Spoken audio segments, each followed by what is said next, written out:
podcast is part of the Sports Social Podcast Network.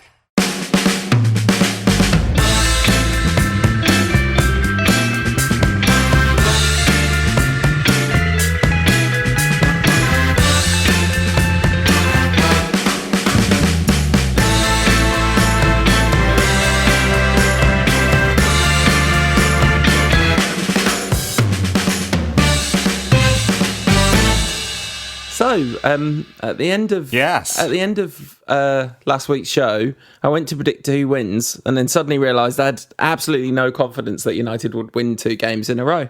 You were right, and yeah, they did not win 2 games in a row. But which way did you predict it though? You got these the wrong way round. Yeah, I got it the wrong way round because I don't have any idea what I'm talking about. But I did have a very strong feeling that the kind of idea this would be 2 kind of breezy results in a row, or like. Just that the Young Boys game would be a breeze, basically. I did have quite an intense feeling that it wouldn't be.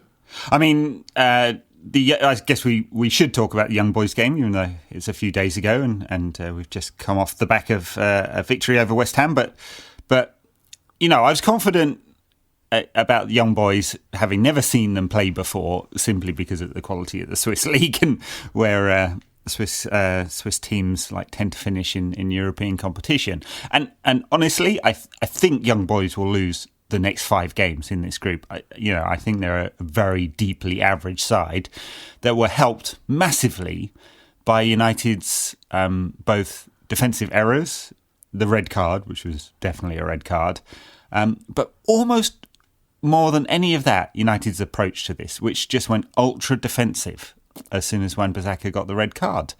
And Solskjaer, from that moment on, you know, and given the substitution he made in pulling off Jadon Sancho, he was always reactive. Every single substitution after that was reactive.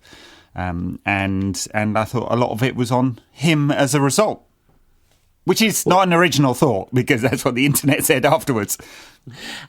He has an absolutely terrible record in the Champions League. 7 defeats in 11. And I think that 7 defeats and 4 victories in 11 Champions League games. And isn't it 2 of those victories are over Paris Saint-Germain? It's quite a little odd little quirk. I mean, you know, there was a lot of talk. So I didn't see this game, not because of the reasons I actually wouldn't have wanted to watch the game, but because I didn't. When we were talking last week, I didn't realise it was a 5:45 kickoff. So I was still working. But one of the things that I saw a lot of discussion around is that Solskjaer had said we can't make the same mistakes we made last season against Istanbul. And guess what happened? Yeah, I mean, like slightly different mistakes, but so fair enough. We didn't make the same mistake we made against Istanbul. We invented a whole new bunch of ones. We certainly did, yeah. So, Young Boys. I mean, United scored first, right? I've almost wiped this from my memory already. So, Ronaldo scored first, and then Young Boys opening equaliser, their first goal came from United leaving space down the left-hand side. You know, and it's one of the few. And like Solskjaer said, we were a bit lazy getting to them, and whether it was one of the defensive midfielders was caught out not covering Luke Shaw's run, or Luke Shaw had got himself out of position, you know, which is rare these days. Yeah. Either way, United were not in position to stop that ball coming in. And that's that's what caused a problem there. And then obviously it's a catastrophic error for the winner from Jesse Lingard, who I think, you know, like he fessed up about that. He was quite open, said it'd been a difficult week and he made a terrible mistake, and he got on socials and said that, which, you know, can happen. He's, you know, footballer, found himself in the wrong position on the pitch for him. Which might well have been Fred's position. As I said earlier, Solskjaer was being reactive constantly. United couldn't keep the ball, so Fred was yanked off with 2 minutes to go, and Martial put on, presumably to try and keep the ball a bit further up the pitch. And who found himself in central midfield? Jesse Lingard, you know. So that was a disaster as well. And obviously the red card was, you know, a pretty terrible mistake from Wan-Bissaka. It's unusual for him to get caught out like that, but he does like a lunge, doesn't he, when tackling, and normally he's very accurate with it. But most of it was all about Solskjaer absolutely panicking after United got that red card. I mean, it took about 30 seconds for him to bring on Dalot for Sancho, and then he just kept making defensive substitutions, and United just got deeper and deeper and deeper and deeper. And it almost didn't matter at that point how poor the quality of the opposition were relative to United's ball playing ability. We just camped outside our own box. Yeah, so one of the things that I wanted to hear your take on it is I heard a lot of praise for, in various different places, for Young Boys' press in that game. And they pressed United really effectively and really capitalised on the man shortage through a kind of very press and progressive kind of approach to the game. Does that sound fair? Is that right? Yeah, they did press. I mean, as you'd expect from a David Wagner side, right? That's he's of that school, and that did cause United some problems. And obviously United started the game without Raphael Varane in there, who's sort of simple but very effective passing. I think helps United beat the press a little bit. Sure, that caused some problems. I mean, that was corrected in the second half when United went to back 3/5, just leaving Ronaldo up front on his own. But it caused other problems, right? United couldn't keep the ball at that point.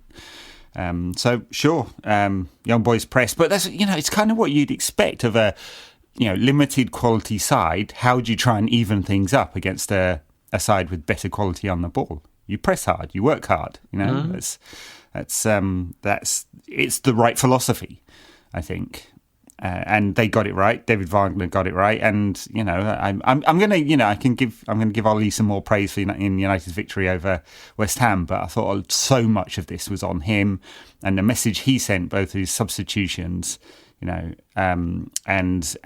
how he wanted United to play in that second half was very, very negative.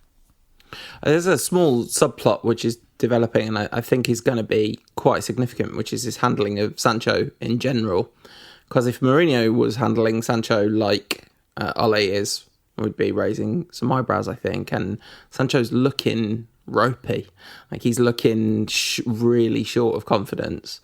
And it was interesting that he was the player left out against West Ham, and he was the player taken off at half-time. And he's got a selection issue, no question. He's got a selection issue. I'm not saying he should have played and so shouldn't have played again, because it's either Greenwood or Pogba, both of whom should have played against West Ham. So there's a problem there. But it's interesting that Sancho was the player that he chose to take off. I think they were talking about this on Stadio as well, which is like you kind of want Sancho in the side if you're going to be sitting deep and counter punching. Exactly, yeah. And I mean, I thought there were other choices that could have been made, both in that substitution and later in the game where more defensive midfielders came on, and United had no out. I mean, Ronaldo was up there on his own for much of that game, and it just caused a problem. I mean, of course, he yanked Ronaldo off in the end as well, in trying to react to everything that was happening in that match. So, you don't just want Ronaldo up there on his own, right? Like, Ronaldo's an incredible player and everything. And as you said last week, his attacking movement is fine, but he's going to be isolated if you leave him as a kind of lone front man with no supporting attacking cast. Yeah, and then when they took him off, it wasn't to bring on a different front man who might be able to hold it up better. I mean, not that Edson Cavani's was in the squad; he's injured at the moment. But it was for Jesse Lingard, and United played with no forward, for the next 20 minutes. Yeah. What do you expect is going to happen in that situation? And this is the thing about going really defensive in these situations. It just doesn't work. I mean, this is totally anecdotal, and it might well be a kind of cognitive bias around the frustration that happens in these situations, as you kind of remember them more clearly. But it feels to me like almost every time a manager tries to shore up a fragile lead, it ends up conceding often the game, but always the momentum, and conceding the momentum often leads to conceding the game. Yeah, and I think that's what happened in this situation. And United now find themselves a defeat down already in a group that, like, I don't think we can take for granted. Close. Atalanta, I know we were kind of happy with the draw overall because, none of the Europe's really big names, but you've got Villarreal, who, if you don't remember, gave us quite a difficult game in the Europa League final, and Atalanta, who've been, one of the sort of more innovative, interesting to watch and attacking sides in European competition the last few years. So you'd think, on paper, man for man, United have more quality, but it doesn't count for enough unless you get everything else right as well. So a defeat down could be really critical. Yeah, absolutely. Because in theory, this will be 3 points that most teams in this group don't lose. I mean, that we'll see. Maybe Young Boys will surprise Villarreal or Atlanta. I mean, obviously, the draw between those two sides was a good result for United, but a long way to go in that group. And just from a totally personal perspective, which is maybe a little harsh having not seen the game, but everything I've heard about this game sounds like, these are all the things that are the problem. I said after the Europa League final, Solskjaer was a rabbit in the headlights in that game. Like, it was really clear that he completely froze. And it's hard not to think that there was the occasion and the kind of relative inexperience as a manager under that level of pressure that was one of the reasons that he froze.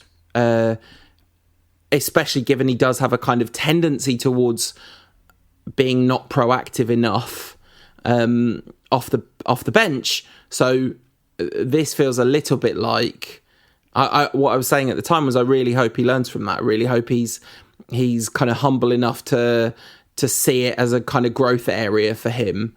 But it really sounds like this one was sort of similar in a way. There's a kind of blinking at the wrong moment kind of approach. Yeah. Anyway, I mean, and I think like most of the substitutions were a significant downgrade in quality as well. So because he did actually make some in this one, which he hasn't done always, right? That Europa League final being still fresh in the memory. Anyway, look, he can take some praise for the fact that United's winner was scored by a substitute against West Ham, Jesse Lingard, and the assist, although it's doing some heavy lifting here, was from Nemanja Matic. I obviously kicked off. Why is he bringing on Matic? What's the difference that going to make? Oh, okay, right, fine. He's passed the ball. That's And Fred might well not have made that pass. No, he might not have done. I mean, Fred did have a stinker of a second half, didn't he? He was really good off the ball, as always. Like Fred, just the amount of energy he gives that midfield. It's like there was a moment in the first half where he just gave away a really sloppy pass, and then just did brilliantly defensively to kind of make sure he didn't leave a hole behind him, and all that stuff. Yeah, I mean, I think it's going to be a pattern though this season. Like West Ham's game plan was clearly to let United have a lot of possession. I mean, United had 650 odd passes in this game, 800 touches. It's a lot of ball, and then break fast. Knowing that for all the work that McTominay and Fred do, I don't think defensively they're that sound. They're just not. I mean, United were under a lot of pressure. It didn't help that Harry Maguire decided to just give the ball back to West Ham every time he got it. This is the thing. It wasn't like it didn't feel, United didn't feel systemically open in this game. It felt like there was a lot of player error leading to the moments that were very open. Yeah, I mean, first 10 minutes or so, West Ham had a couple of good chances. One where Maguire was robbed and Bowen shot pretty weakly off his left foot. At the near post, and then another where Bowen had an opportunity from further out and sort of scuffed it. We said ahead of time that United are going to lose the midfield battle in this game. So this is almost like you wouldn't, against Rice and Souček. Oh, let's say Kufal then. That's what year did he play in anyway? He's West Ham's right back. Oh, okay, there you go. Was it an old player called Kufal? Anyway. There's a Cafu. I mean, it's close. yeah. we knew they were going to lose that midfield battle, but they managed to create a hatful of really high quality chances, United, in this game, didn't they? Yeah, and I don't think they lost the midfield battle until sort of later stages of the game. You know, that second half, last 20 minutes, West Ham started to become dominant. And whether that's partly because Fred had that stinker and McTominay can't be that fit. He's had a month out or so. Which is the point I wanted to make about Sancho as well. He didn't have a pre-season, so I'm going to give him some slack. If he's still stinking it up in January, then we can, you know. I'm not. There's no part of what I'm saying which is intended to be a criticism of Sancho. No, because not even slightly. Like I can't think of a player I'd rather United have had signed this summer. Like I'm so excited to see what happens, but it's not going well. It hasn't started well. You know, no. It's all a bit Mkhitaryan at the moment. Yeah, he's got more quality than that. Let's not jinx him. Anyway, so I mean, I think it took a while for West Ham to exert some midfield dominance. What a part of what caused United problems defensively, partly the way United's double pivot was structured, but also they had Vlasic and Benrahma sort of floating around a lot in the half spaces, and I don't think United really worked out who was which of the centre backs was coming out to get them, or which of the pivot was going to kind of cover that half space, and it did cause United problems. And look, like West Ham are a good side, not great but good. They're not necessarily playing in a David Moyes fashion of getting it out wide and putting a cross in for the big man. No, I think Moyes deserves a good amount of credit for what he's doing. Sorry, these words are just turning to ash in my mouth. No, they do. I think Moyes deserves a good amount of credit for he's getting a good amount of credit, but what he's doing at West Ham and how un-Moyesian it is. This is a manager that seems to have kind of looked at himself and is seeing his squad and looking at where the strengths are and really playing to those strengths. And that's, that's evident. Now, one of the things, the first half of the second half, United could not have been more on top of this game. Right. I thought it was interesting that it wasn't like when West Ham scored, because obviously they scored first, and it was a very, very fluky goal. Oh, goodness knows what the post shot XG on this would be, but basically you needed it to bump into Rafa Varane to go in. Has it gone down as a Varane own goal, or has Benrahma got the fantasy league points? I don't know actually. I haven't checked that one. No. I think at the time it went down as a Benrahma goal. It's still showing as Benrahma, so I think that's it. But the thing is, it wasn't undeserved for West Ham to score. I'm not saying they deserved to be in the lead, because I think it wouldn't have been at all undeserved had United scored by that point in the game. But West Ham had chances already by that point. Yeah. Of course, Ronaldo scored immediately after United went behind again. So I mean, he's like Thanos, inevitable, isn't he? Yeah. But praise for Bruno for the outstanding pass over the top, took the entire West Ham defence out, and a good attempt at a finish from Ronaldo, and then knocked it in. Of course, that robs Bruno of the assist, which he rightly should have. Yeah, because it's a second phase, isn't it? Of course. And also juices Ronaldo's XG, although, it's not really in his favour, because it all adds up to about 1.2 XG for that goal. His performance on that goal was worth more than one goal across the course of a season. Work that one out, stats nerds. Talk of praise, McTominay had played an absolutely beautiful ball to Ronaldo a few seconds before that, which he had done quite a poor job of controlling. His first touch had slightly let him down, then he cut back inside, but Ronaldo was he was excellent in this game. He was extremely busy. It was hilarious to see him acting like a petulant 4-year-old when he was not given. I mean, it's been a long time since we've seen that in a United shirt, but it hasn't. He's had years and years and years to grow up, and he has not succeeded in doing it in the slightest, has he?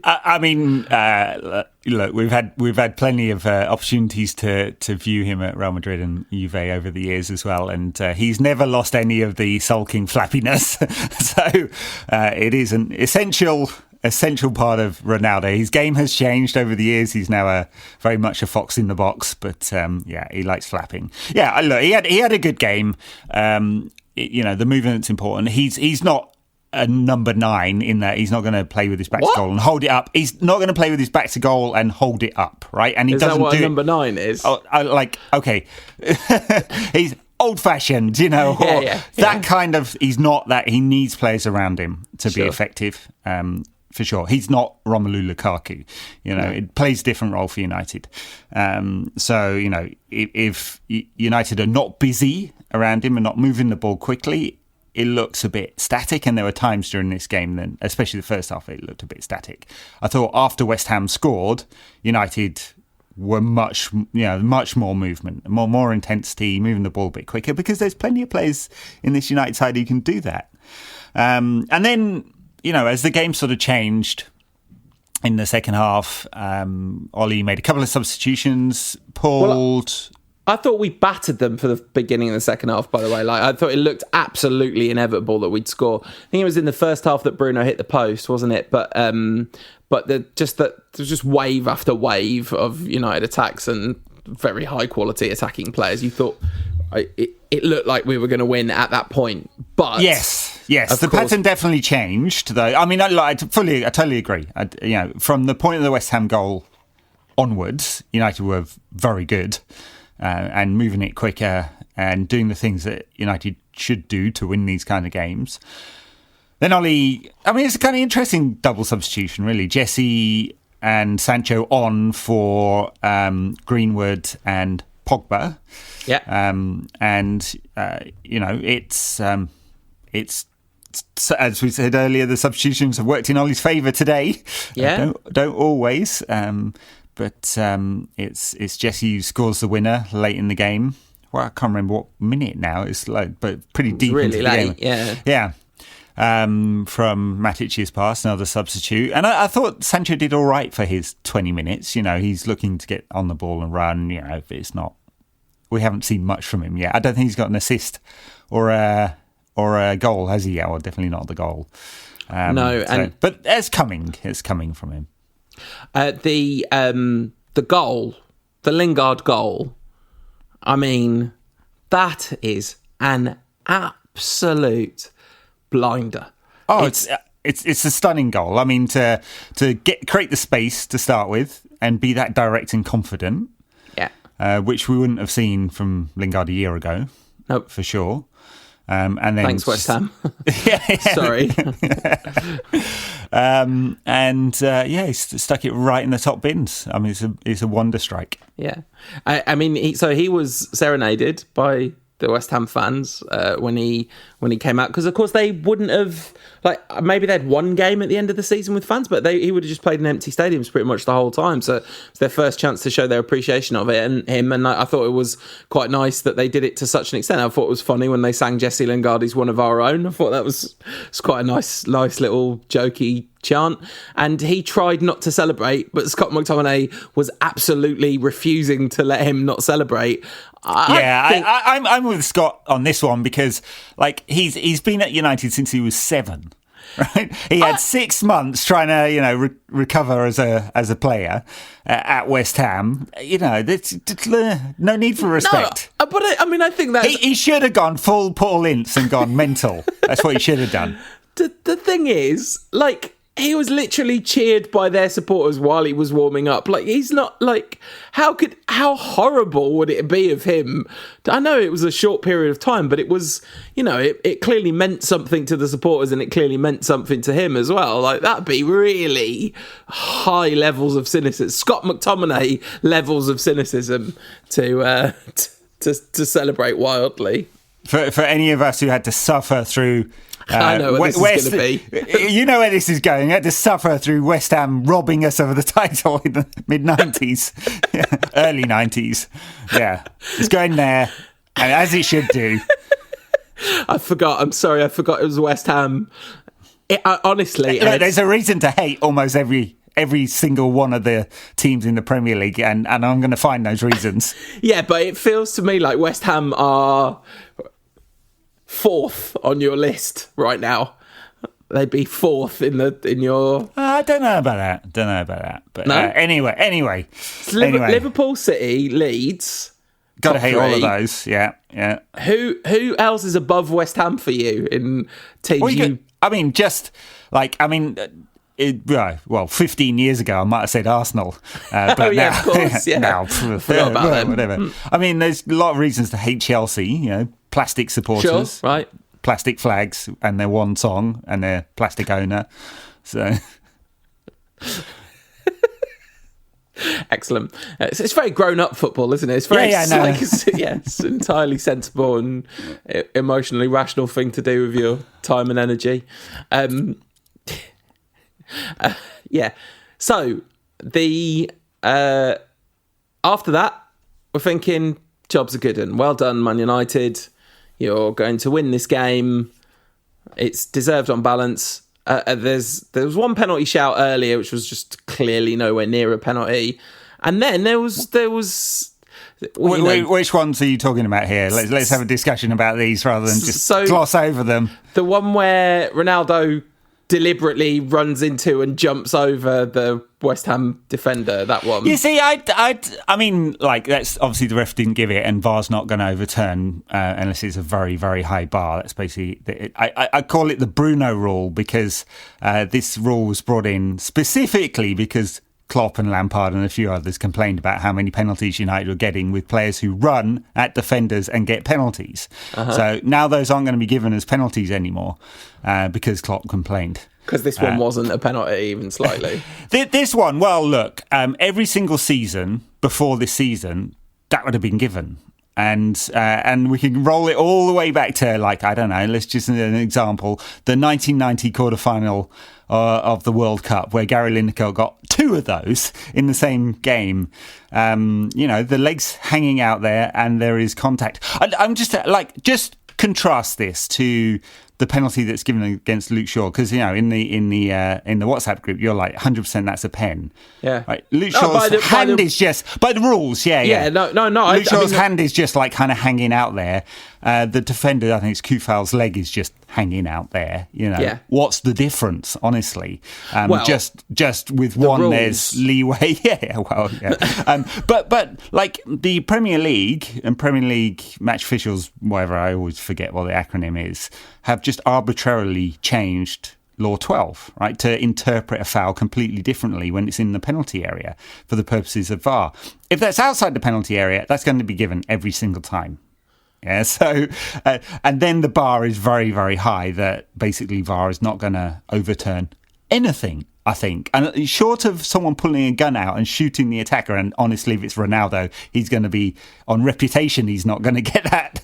So, I don't know. It's swung a very, very long way to the point that VAR might just be for offsides and then for saying to the ref, hey, maybe you want to take another look at it. I don't think VAR's going to give the handballs either. They're going to they're going to prompt the referee to go review it, which is what happened today.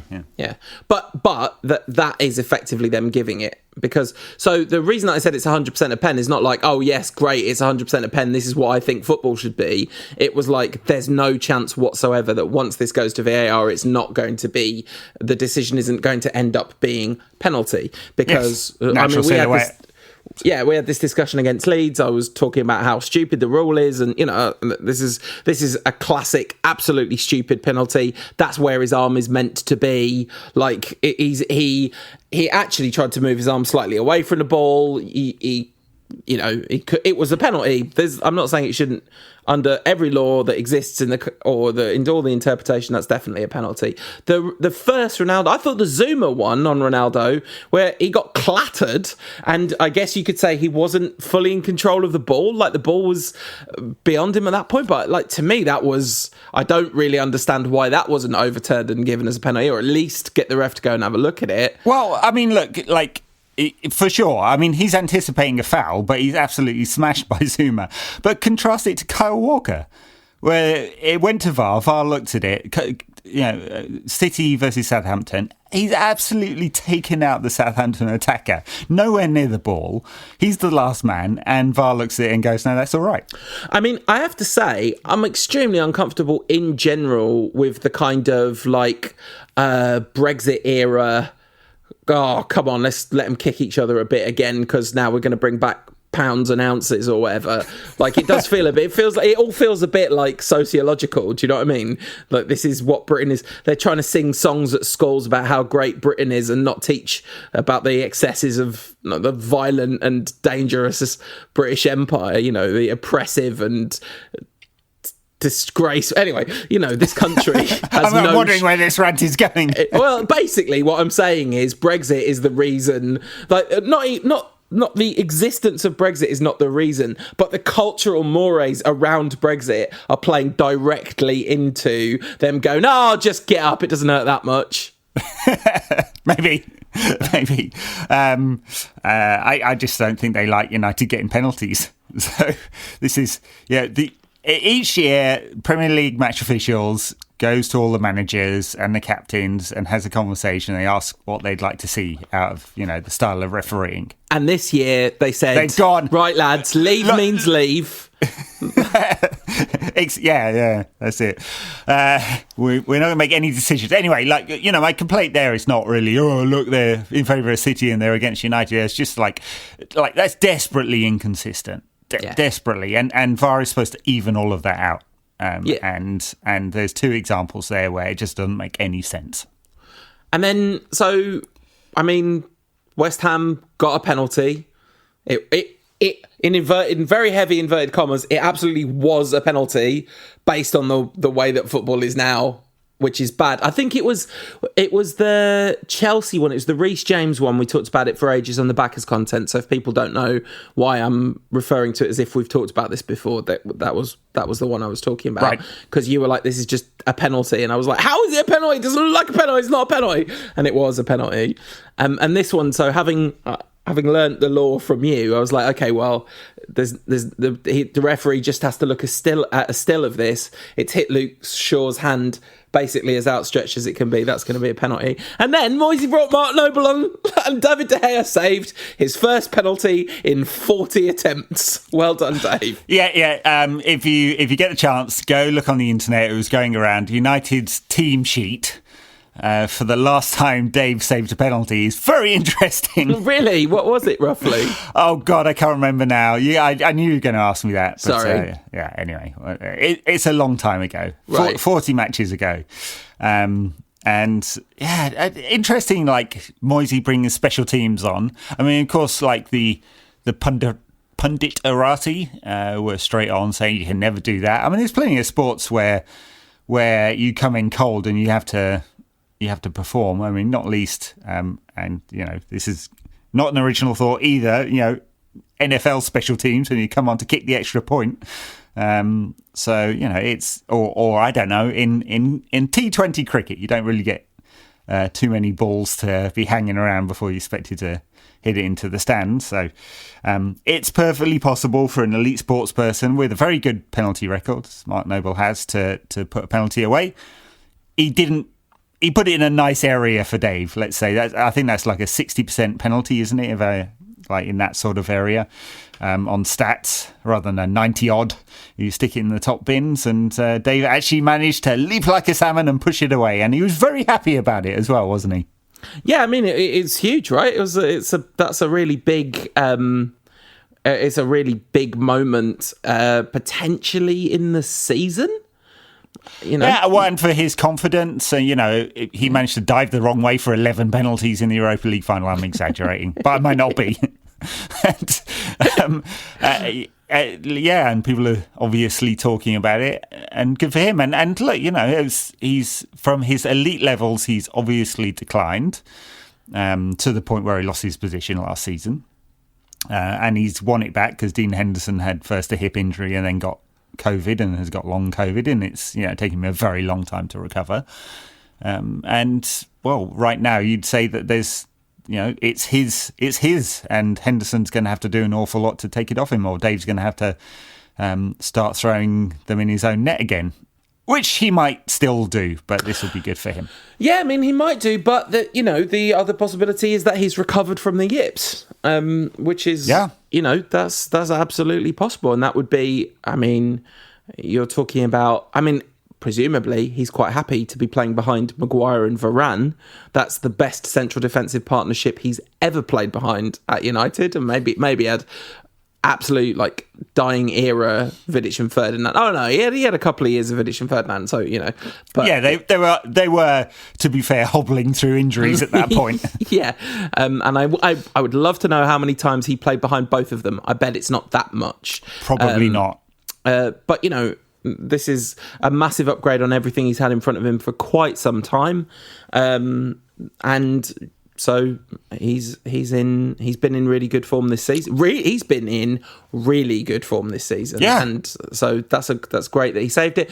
Between him getting some redemption for the Villarreal penalties situation and Jesse Lingard, I mean, obviously there's that thing of having not seen the young boys game. I've obviously heard about what happened with Lingard, but it's not fresh in my mind because I didn't see it. For Lingard, the last thing he did on a football pitch was basically give a game away for United. So for him to kind of immediately come back and make such a massive contribution with such an incredibly high quality moment, I mean, that must be a huge deal for him.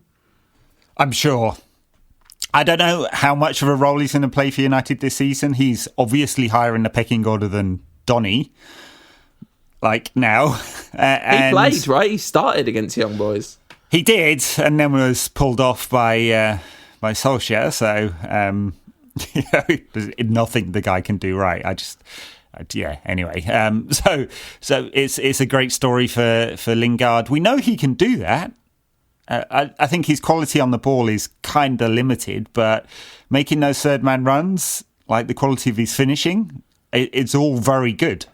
As we saw with his 6 months at West Ham last season. His quality with the ball at his feet, if he's running on the ball is a very high level of, it's his kind of passing range, I'd say, is the one weak link in his number 10 play all round, isn't it? But it certainly is, yeah. But yeah, good for him. Donny, on the other hand, he's going to have to hope for a favourable Carling Cup draw, isn't he? Or whatever it's called these days. Carabao Cup. So let's transition out of talking about West Ham and the Carabao Cup to talking about West Ham in the Carabao Cup, shall we? Yeah. What is there to say about this? Let's play Guess the United 11. First name on the team sheet, Bruno Fernandes. No, Ronaldo. Ronaldo's first name on the team sheets. Second name on... I think actually Ronaldo might accept not playing in the... Do you think? I mean, Harry Maguire and Bruno are playing, aren't they? I mean, because they play every single game. So it'd be interesting to see if he gives Rafael Varane another week off and whether Lindelof comes in. Dalot might play, given that he's going to have a couple of European games coming up after, or at least one European game coming up after Wan-Bissaka's red cards. I'd say he should play. Alex Telles on the bench today? Can't remember. I can't remember. I forgot. I'm pretty sure he's training again, so we might see him. I don't know if it's a function of ageing, but I'm finding it increasingly difficult to remember everyone in United's squad. I don't think it's a function of ageing, actually, because I take oil supplements and stuff. Do you know what I mean? My brain's sharp. We're sharp, bro. I think it's that. You just keep telling yourself that. Yeah, that's what I'm going to keep telling myself. I think it's just Solskjaer's squad management is so bad.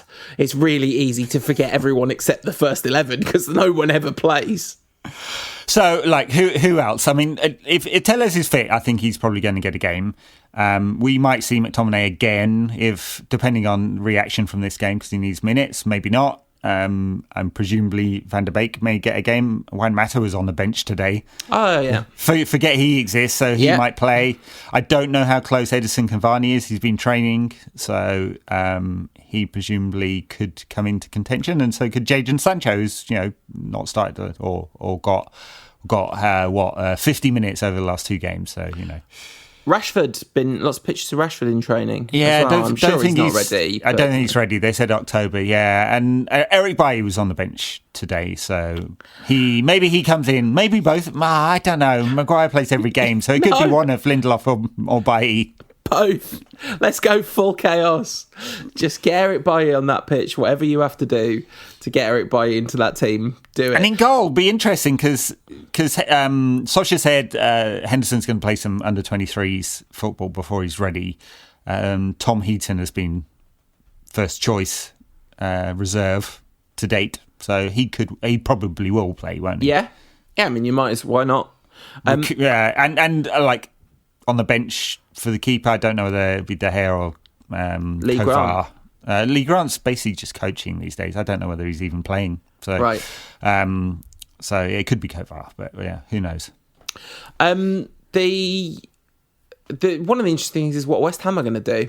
I wonder if they'll play a really second string side. I think you'd imagine that they would, although, oh yeah, of course they will because of Europe. They've probably got quite decent ambitions in that tournament. They should have decent ambitions in that tournament. In the Europa League. Yeah. So, they're in the Europa League. Of course they are. Yeah, they're in the Europa League and Tottenham are in the conference. Yeah. That's funny. That's really funny. Hashtag thank you, Jose.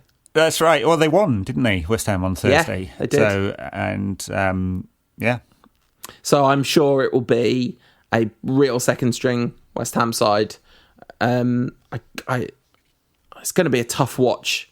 That's my one prediction about this game. It's probably not going to be a very high quality football match. Then we play.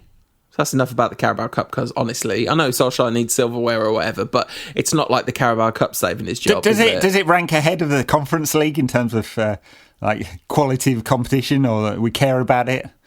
I mean, Manchester City care about it because they've won it for the last 18 years in a row or something. Yeah, that's a squad size flex, isn't it? The Carabao Cup, basically.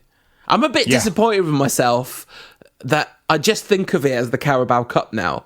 Like, sponsorship branding really works. I had never heard of that product until they started naming this tournament. Now you are chugging energy drinks, double fisting them. Yeah, this podcast is brought to you by the good people at Carabao. No, don't drink Carabao, whatever you do. Like, energy drinks are just humans. Should they called energy drinks? They should be called stimulant drinks. Yes, exactly. Yeah, that's what they are. Anyway, it is not the sugar-free, zero-calorie energy drink. Yeah, exactly. Yeah, pump yourself full of. I mean, I have to say, I love a cup of coffee, so I can't really talk about addiction to caffeine. Although pumping yourself full of a couple 100 milligrams plus the taurine will get you going a little bit, wouldn't it? I think at this point it might take me out if I had an energy drink because I can't even drink coffee anymore. I haven't had a cup of coffee for like 5 years. So I'm pretty sure that an energy drink that'd be the end of me. I'd jitter my way to an early grave. I definitely wouldn't sleep for a week. Before you jitter your way to an early grave, you got any predictions about what the result might be here? Man United will win because they're at home and their players are probably better than West Ham's. I don't know. But we've got a proper game. I mean, the fact that we're playing 3 claret and blue games in a row seems a little bit excessive. 2 against West Ham and then Villa. It's wrong, isn't it? How have we not got Burnley immediately after that? We're getting all the claret and blue out of the way, though. So this is a Saturday lunchtime kickoff, much to your sadness, I guess, is the word to use, right? That's not good for you. Well, I cannot complain. Really, it's really none of my business. I decided to move to the west coast of America. I can't complain about what they're doing in England. It's a 4:30 a.m. kickoff. I will wake up and watch it and then go back to sleep, basically. So, So we play Villa Saturday 12:30 at Old Trafford. And this is going to be an absolutely fascinating game. I think it would be... Villa have started the season really well. They've replaced Grealish absolutely excellently. Dean Smith is one of the better managers in the division, in my opinion. They won this weekend, didn't they? They were very good, actually, in that second half. They against smashed Everton, didn't they? Yeah, it was pretty even. It was pretty even first half. And as you can tell, what I've been doing this weekend, watching football. As backers will find out shortly. That's a good job. He's doing a lot of heavy lifting, ladies and gentlemen, on behalf of the podcast as a whole. I'm so sorry. Cricket season's nearly over, but the IPL starting, it's a problem. I've got a problem. You do have a problem, yeah. You didn't. You had a period when you were a kid where you watched a lot of cricket, and then you had the wilderness years, absolutely, and then you rediscovered cricket in the last 5 years or so. No, way less than that. No, 3 years. It went from 2005 Ashes. I watched Jimmy and Monty again in 2009. And then I watched the 2019 World Cup and became completely addicted. So it's literally 2 years. All right. Anyway, Villa, I mean, very good in that second half. Yeah. And, their front two, Danny Ings, really intelligent footballer, isn't he? I mean, you forget because he had such a sort of difficult period after he... he made the career mistake of going to Liverpool and then he got a broken leg. It didn't work for him there. And then he had to rebuild. But it's just really intelligent. And Watkins alongside him, just buzzy, constantly on the move. And, he's a very, very good player. And they've been sort of been playing a 3-5-2 this season, you'd say. Under Dean Smith, which is slightly, I mean, they can play either 4-3-3 or 3-5-2, can't they? But yeah, a lot of very high quality players there, and bolstered, of course, by Axel Tuanzebe, who was he won't play, right? He won't play. Yeah, made a mistake the week before, didn't he? He didn't really make a mistake. He just got sent roasted. Yeah, Lukaku did Lukaku things to him. He was very good against Everton, I thought. Which is a bonus for United. I don't know who will come into the side instead of him because he played right at the heart of that back three and was very good. I wonder if they'll play a back four just because of that, maybe. The player that I would sign first I think there is an argument, even though this is a bit like saying Michael Carrick should have been Player of the Year in the 12-13 season, when obviously everyone knows it was Robin van Persie. There's a slight argument to say that if United had been given the chance between, the option to sign either Jack Grealish or John McGinn, the sensible thing would have been to sign John McGinn. Yes. So it seems like a couple of games in a row against really good midfielders. I mean, the thing that worries me about this game is just the vision of what McGinn did to Chelsea's defenders, because Chelsea getting away with the 3-0 win last weekend, that get away with was the absolute operative word. And I wonder whether we'll see United win 3-0 this game because Ronaldo will score a couple of brilliant goals and, someone else will chip in with one and Villa won't take their chances or whatever. But I'd be concerned. Yeah, no, I think there's reason for concern. This is it's a good Villa side. It might be Courtney Hauser that comes into the back three because he started the season, didn't he, before Tuanzebe joined. We'll the composition of that midfield will be interesting because McGinn sort of plays the. I mean, this is really reductive as a piece of analysis. He plays like kind of Scott McTominay. He's not really a defensive midfielder. He's sort of, the 8 or the somewhere between 6 and 8, and don't say 7, which is his actual number. Douglas Luiz played deepest against Everton, and Jacob Ramsey's the young kid, really talented on the ball, is in. Or will they bring Emi Buendia in, who's the real creative heart? Against United and play a bit more on the break, potentially. We'll see. Either way, whatever the composition is, it's they've built a very high quality squad there, and United will have to give a better performance than they have done in many of the games this season. Which in truth, it's really only about a half an hour against Newcastle of a really top quality performance this season. Leeds was pretty great. Leeds was pretty good, yeah. But okay. That's almost literally a free hit at the moment, isn't it? Playing against Leeds when you're a good team. So I don't know. I find it really difficult to predict what could happen. I think United's firepower is such that we might well see another game where, say, United go behind or someone equalises with them, but in the end, United do the business.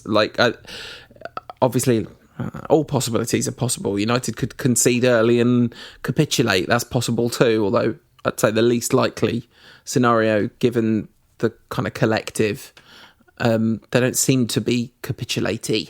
Unless they go down to 10 men and Solskjaer decides to surrender the game. That's probably not going to happen. No, I imagine with it being at Old Trafford, Villa will set up, with sort of back 3/5 and try and hit United on the break, and they are very well structured to do that. Very well structured. Newcastle caused us all sorts of problems doing that. It's gonna be tough. Basically, it's gonna be a tough game. I shall randomly predict more in hope than expectation a 2-1 win to United. All right, I'm gonna go for 2-0. Okay. Is your favourite player going to score? Which one? Oh, the one. I simply do not care. That's the awful thing about all of this is I think I've done an hour where you'd be absolutely convinced I still like Man United. Right? It's pretty good. Like front that I've managed to put up for the last hour. Yeah, I think secretly you do. It's dirty though, isn't it? It's there's so much both on and off the pitch which is dirty. And as we've said in each of our podcasts this season, we're not going to be spending hours talking about. Well, we just haven't, have we? No, exactly. So anyway, I think United will win. I think I don't know what to predict about the cup game because it could be anything, but I'm going to just predict a United win there as well, just because 5-0. All right, very good. Okay, so we've been meaning to bring this out for a little while, but for those of you who are interested in stats and data and stuff like that, I have a chat with Dan Altman from Smarterscout coming up after this, about half an hour, and then after that we'll be back as content. So stick with us for those two. So before we end the show this week, I've got an interview with Dan Altman from Smarterscout. It's about half an hour, so if you're not interested in analytics and data and football nerdery, you can skip straight to the backers content. And for those of you who love this kind of stuff, here's Dan Altman. And I started by asking him to give us a summary of what Smarterscout is all about. Well, I had been working in football for about 5 or 6 years.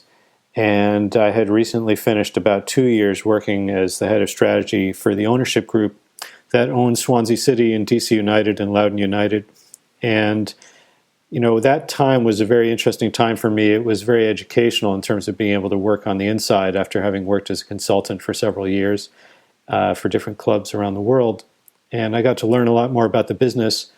I also got to see that the analytics that I had developed were really working. They were really kind of nailing the players that we were looking at in terms of how they would go on and progress in the future seasons, what their strengths and weaknesses were.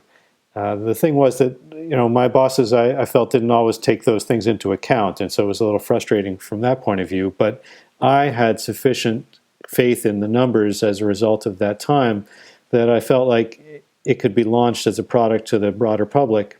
And I also wanted to do that, and I wanted to make it as transparent as possible because I thought people wouldn't really trust analytics unless they knew how they worked, and I wanted to explain where all the metrics came from. So the idea was twofold. One was to really exploit the power of this product, and the other was to help people learn about what these things were so they would feel more comfortable with them and see how they could fit into an overall recruitment framework, an overall scouting framework as a complement to the traditional methods of scouting. Yeah, so Smarterscout's extremely visual as a product, and I imagine that's the kind of thesis you wanted to push, make it simpler, because the metrics market for football now run to hundreds of thousands of data points per match.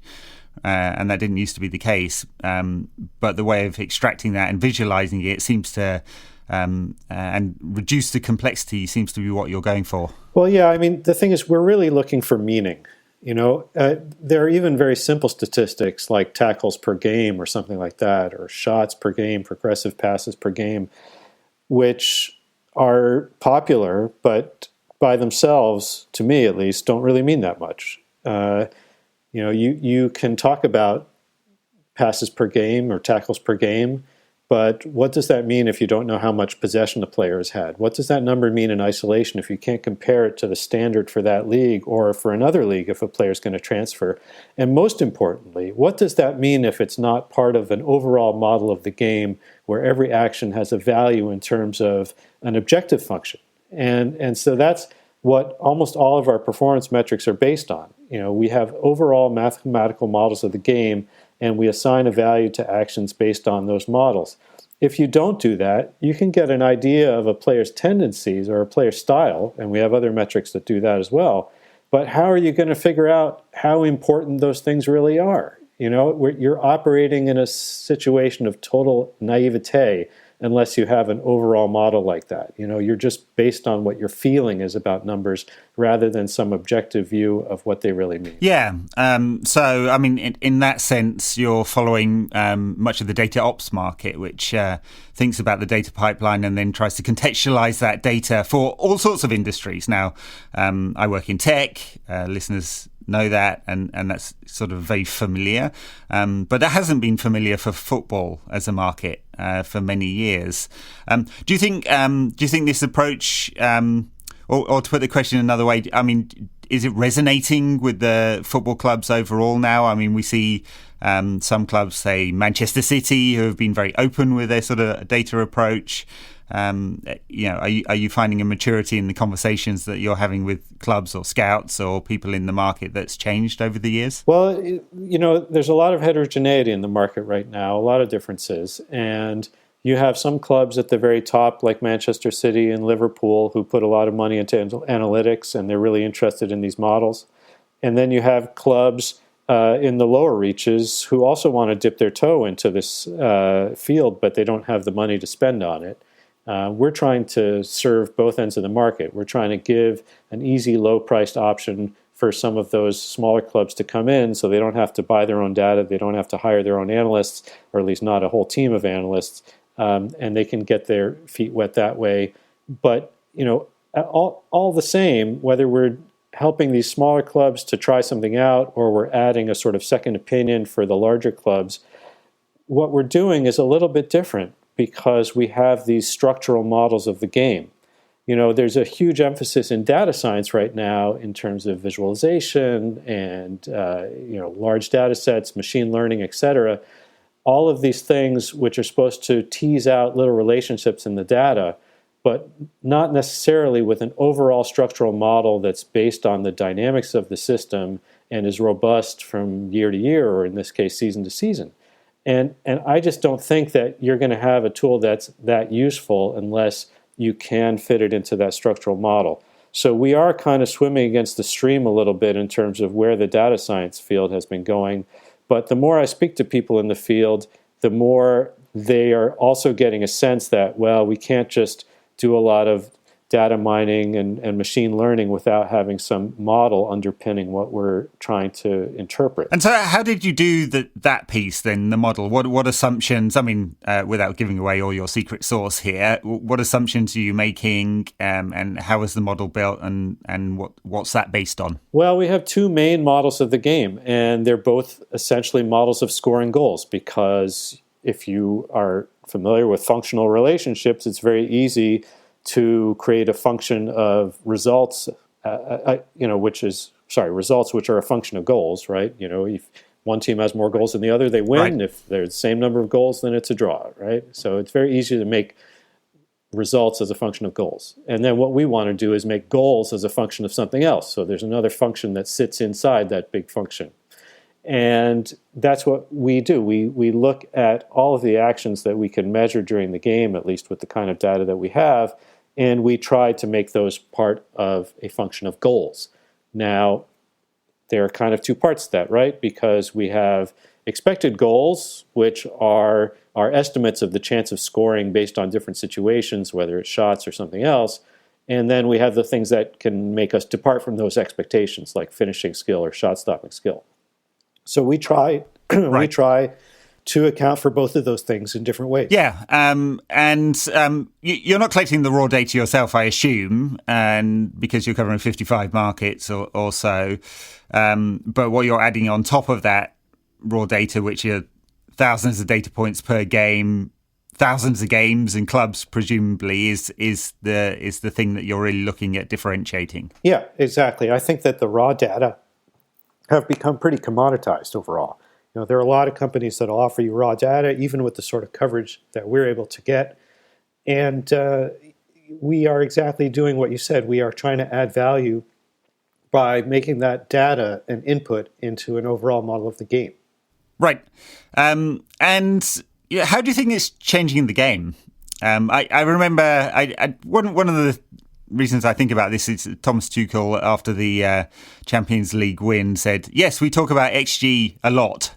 And, I can imagine, I'm sure you've spoken to many footballers, that, data science and metrics are not things that are necessarily comfortable to a lot of footballers who are used to working with the ball. So, is this changing how coaches think about developing both their teams and how they play? Are they working on metrics-based football and, in different situations where data can show that different types of actions are more successful than others? Well, I think there's increasing interest in it among coaches and players. I think it was Arsene Wenger that said recently that the players' bodies have been developed almost as much as they can be, and the next step is developing the players' minds. And some players are very interested in this sort of thing. There was an interesting piece in The Athletic not too long ago where Tom Warville, who's their data analytics specialist, sat down with Alex Oxlade-Chamberlain at Liverpool training and showed him a bunch of metrics about his play, including some Smarterscout metrics. And they discussed sort of how he compared to other players like Kevin De Bruyne in these metrics and what his targets were and what were the things that helped him to identify the weaknesses in his game that he wanted to improve. Another player, which was a bit of an irony for me, Stephen Humphreys, who was a striker at Rochdale until recently, he's just moved to Wigan.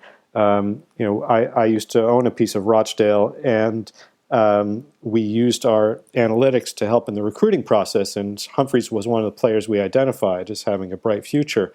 So he came to the club, and actually, if you follow him on Twitter, you'll see he's quite interested in metrics and things like that. He was commenting during Euro 2020 about some misinterpretation of data on Cristiano Ronaldo's distance covered per game and things like that. So, it was interesting that a player who we'd identified with data turned out to be very interested in data. But I think we see more and more of it. I think that the players are always interested in improving, and something that helps them to do that more efficiently is always going to be an asset for them. And if the data can help them, as I said, to identify strengths and weaknesses more effectively, more quickly, then they're going to be interested. Yeah, so I'm not sure if it's you or it was in The Athletic as well. Apparently Kevin De Bruyne used data and metrics as a comparative tool in his recent contract negotiations. So basically, I'm simplifying, of course, but saying to Manchester City, here's how I compare against my peers in the world, therefore I'm worth X. And that's a kind of another interesting aspect of this, I think. Yeah, that sort of thing has happened in other sports, especially American sports, for years and years. There's a famous baseball agent named Scott Boras who, when he starts a negotiation, he basically drops a 300-page binder on the desk of the general manager of the team where he's negotiating and says, all these stats prove that my player should get $20 million a year. And there was another moment that I remember a hockey analyst relating a couple of years ago where, the agents came in with all the data, and it turned out that the team had a lot of the same data. And so, they were a bit taken aback that both sides had done so much homework on the player before the negotiation. And so, there was no information asymmetry there. They were operating on the same plane. So I think we're going to start to see that more and more.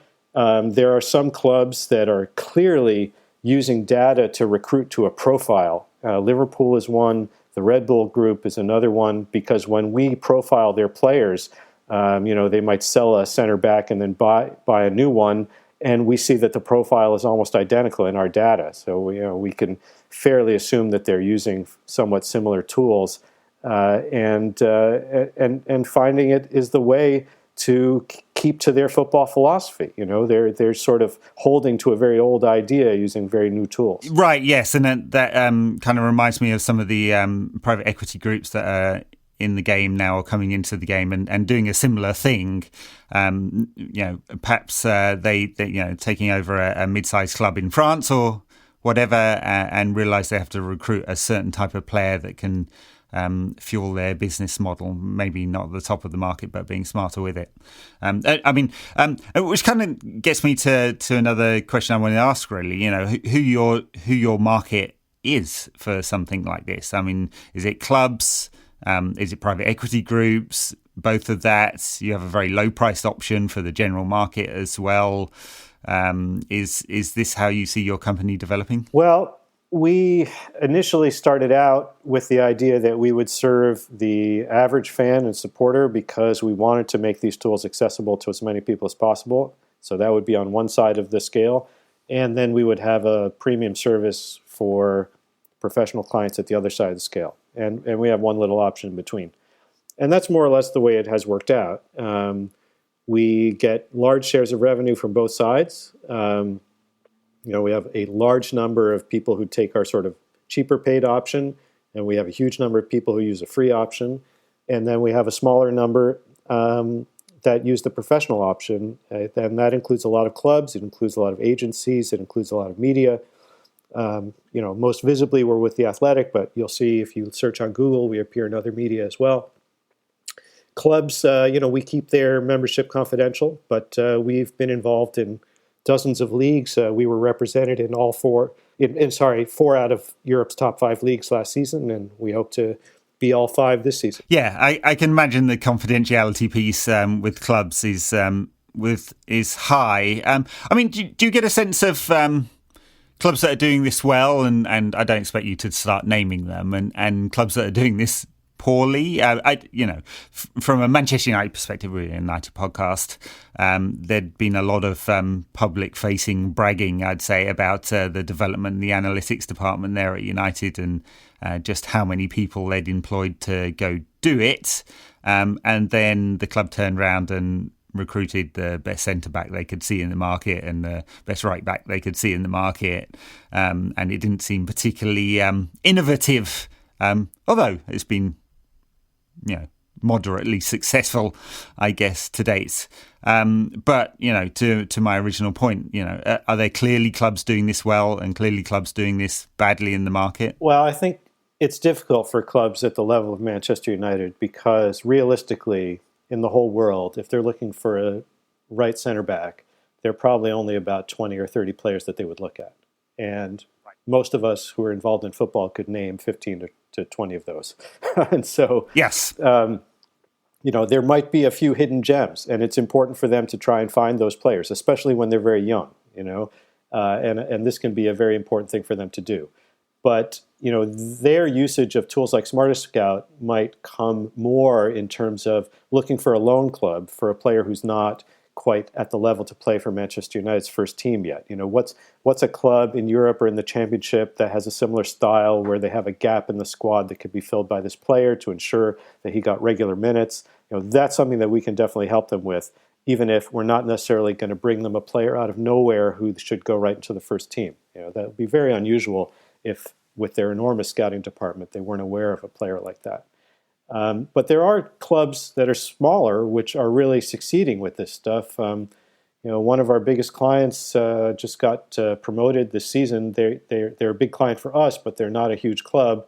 And their recruitment has been very successful. It helped them to promotion, and it's not the only club that we've had that's been promoted. And we think that we've been lucky to be a part of that. And your coverage goes to what age range? I mean, are clubs scouting 12-year-olds using data these days? We don't do that. We cover just senior teams. So, some of those teams are in lower divisions. We go all the way down to the National League in England. And we have lower divisions in other countries like the second divisions in Brazil and Mexico, for example, as well as in Europe.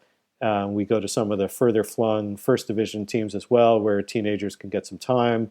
A player like Adam Plozek, who got a lot of attention this past season and was at Euro 2020, the Czech teenager. Yep.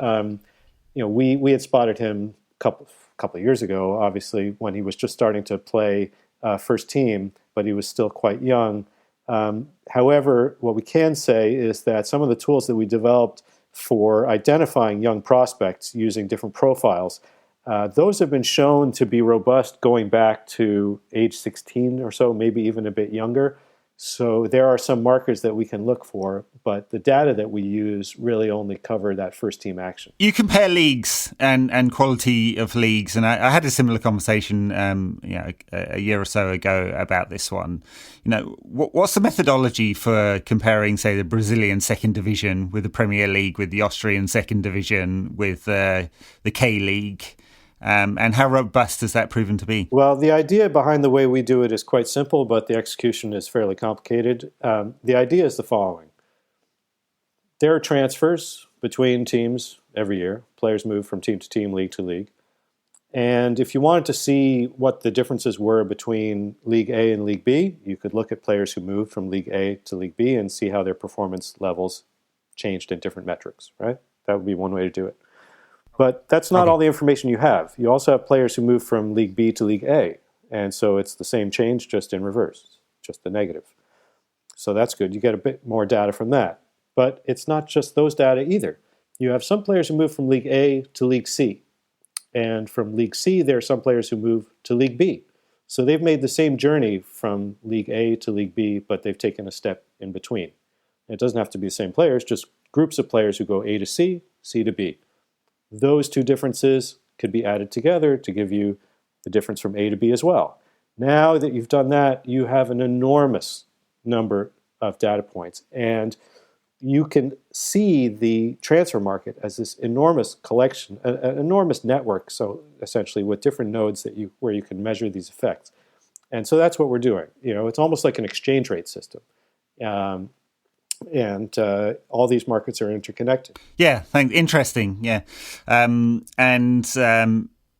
one of the things that clubs have, of course, is no lack of data and information, but it's the context behind that, and the ability to actually, as you mentioned at the top of the show, provide meaning between those things. I mean, how do you see this developing now? What are your plans next? Is there greater use of artificial intelligence here, or different ways of presenting the data that can gain an edge for a particular client of yours? Well, we're always interested in new ways of visualizing data and new ways of capturing what we think is important about players. When we miss a player, either by saying that he's going to be great and he turns out not to be that great, or vice versa, we're always asking, what was the mistake that we made, and is there something that we can change to fix that?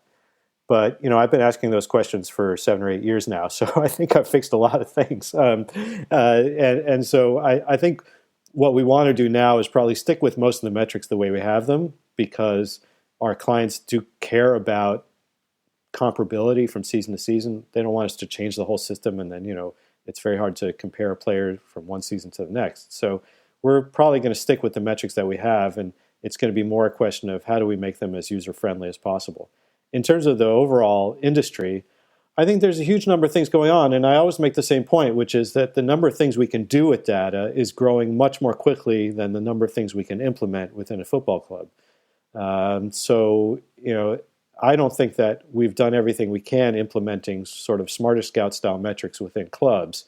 There are tons of fancier, more sophisticated things we can do with AI, like you say, but are those things transparent enough? Do they make a big enough difference to results on the field so that you really want to sit down and drum them into coaches and scouts' heads? Are the coaches and scouts going to be up for that kind of thing?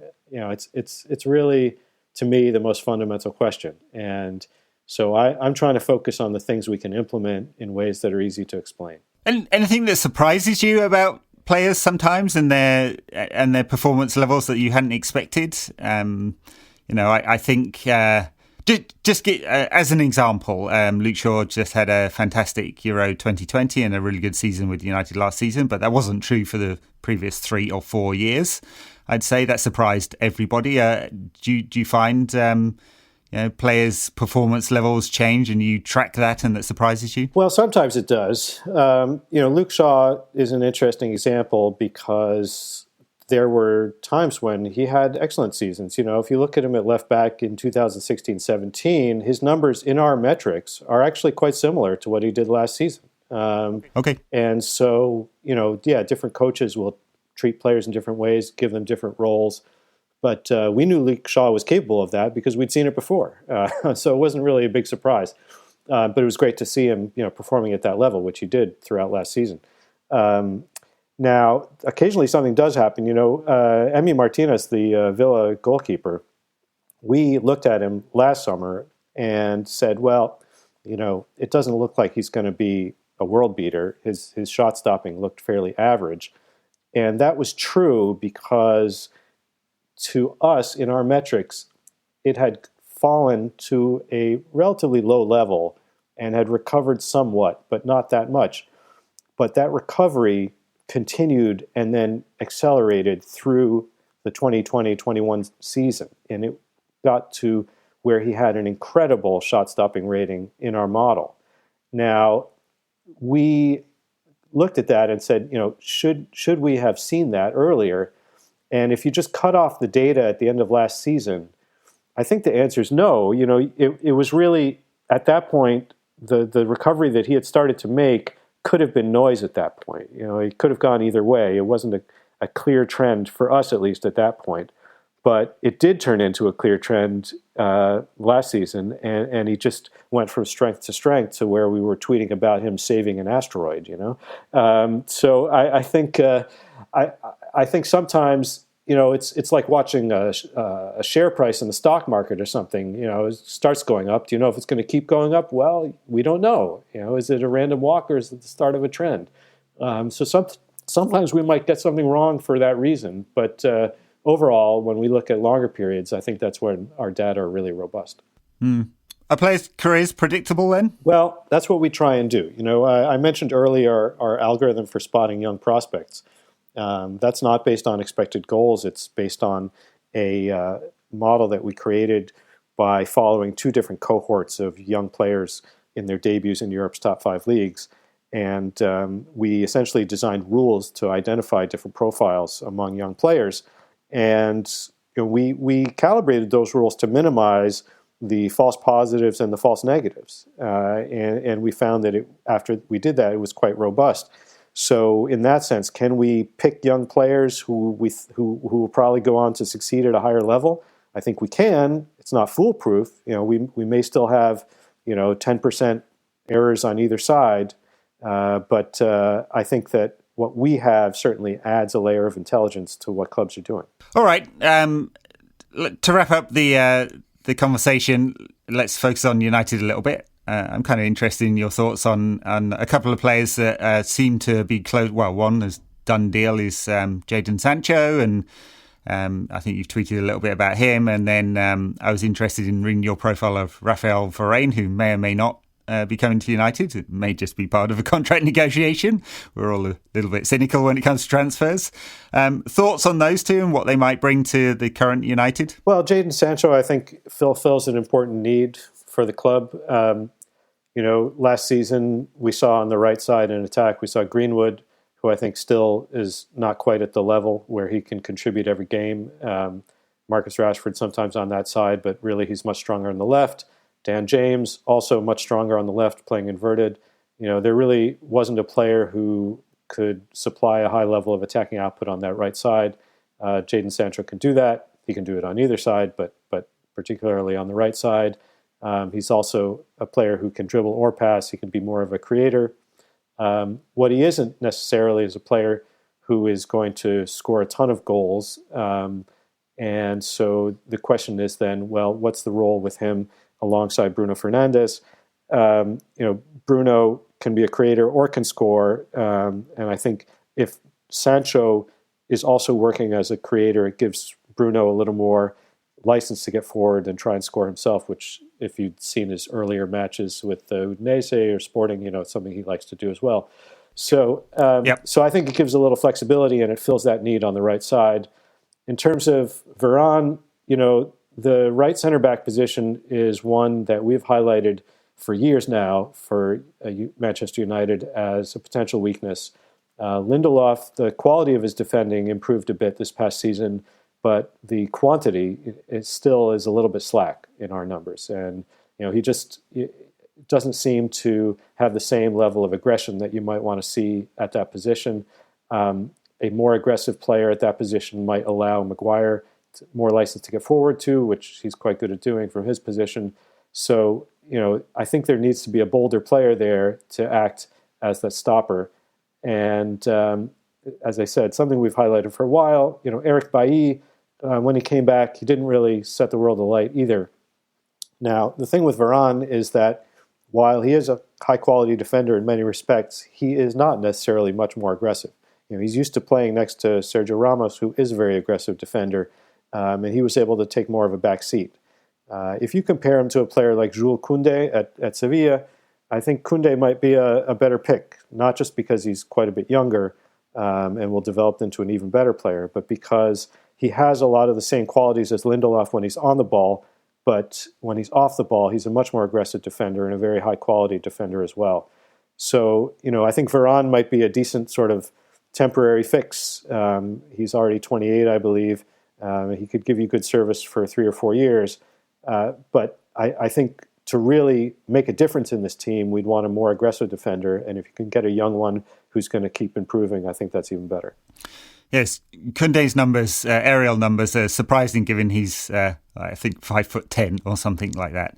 But that might be part of the game today. Not a lot of teams play in a very vertical fashion in the Premier League. There's not a lot of aerial stuff compared to maybe 20 years ago. So maybe a player like that could flourish. Yeah, and you have Maguire.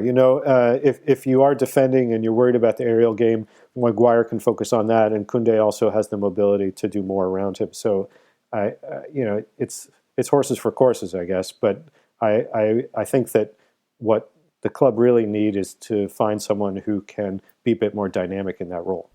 Okay. Really appreciate the chat. I think I like scrolling through Smarterscout myself. Nerding out. It's you present it in a way that allows non-data scientists to consume information in a very simple comparative fashion, and so I think that's added a lot to the conversation for fans. We see, as I said at the top of the show, media now presenting this in a more consumable fashion. Tom Warville at The Athletic, who you work with a lot, does a great job there. Just came second, I believe, in the Sports Journalist Awards for data visualization this year. In a COVID year, I don't suppose he could have won. I'll be interested to look how the market develops over the coming years. So thanks a lot. Great to talk to you, Dan, and good luck with Smarterscout and the season to come. And by the way, before we leave, who's your team then? One of the ones you've worked for in the past, who are you particularly looking out for this season? Well, even though I'm no longer a shareholder at Rochdale, I'm still going to follow them and hope that they can have some success. Apart from that, I'm not going to reveal the clubs that I've worked for, but the club of my heart from when I was much younger is Newcastle United. So I hope they can stay in the Premier League again and maybe do a bit better than last season. Hopefully players can stay healthy, and we'll see even more from MSM Maximin. Oh, we all love him, and he's a favourite to talk about on the pod. I don't know whether he'd ever fancy a transfer to Old Trafford, but the crowd would love him for sure. Anyway, well, enjoy it. Good luck for the season with Newcastle then. Maybe you'll even get a new owner at some point. Thanks very much for joining us today. It wouldn't be Newcastle if there weren't a bit of tragicomic drama. So, it would be great to have a new owner for some reasons, but for others, it's almost more fun without. Anyway, thanks a lot and all the best. Thanks very much to Dan Altman for doing that. And thanks everyone for listening to the show. We will be back. For those of you who are not backers, we will be back next week. If you are a Patreon backer, stay tuned. If you want to know how to access that stuff, then patreon.com/NQATpod. While the podcast still exists, you can choose to support us if you want to, and get a bit of extra content where we go basically around the Premier League games every weekend, right? And that's right. Touch base with touch on Europe as well. Yep. Paul, for the record, has been threatening to quit the pod since about 2010. So no, it's not 2010. It's all empty words. Mourinho.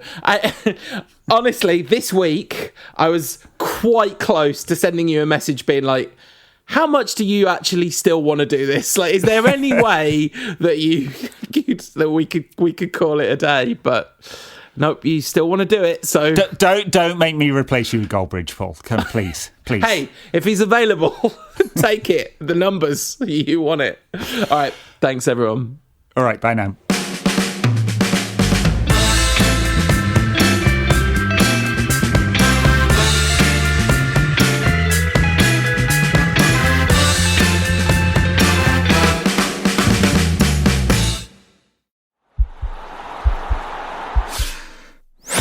This podcast is part of the Sports Social Podcast Network.